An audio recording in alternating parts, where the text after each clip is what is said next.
Pahiya ang inabot ni Ruru Madrid sa isang diehard fan ni Coco Martin.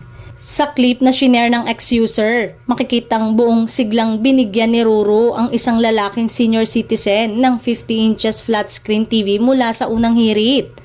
Kasama niya ang Black Rider co-star na si John Lucas. Makakanood ka na ng Black Rider, Tay. Nanonood ka raw palagi ng Black Rider, hirit ni John, sa senior citizen.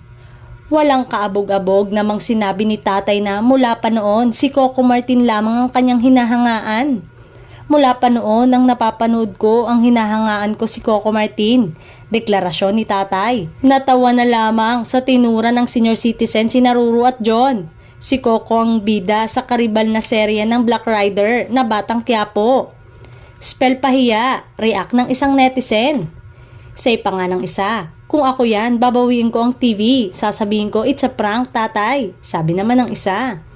Kasi naman, pag senior, asahan mo na yan, avid fan. Ng Batang Quiapo yan since probinsyano pa. Gaya ng airpot ko with action at gigil while watching. Comment naman ng isa pa. Hindi naman maiwasang bigyan nito ng mali siya lalo't pinagsasabong talagang Black Rider at Batang Quiapo. Kesyo, tinalo raw ulit ni Coco si Ruru matapos ang kanilang tapatan. Matatanda ang nagkatapatan na noon ng kanilang mga palabas sa pagitan ng Lolong at FPJ ang probinsyano.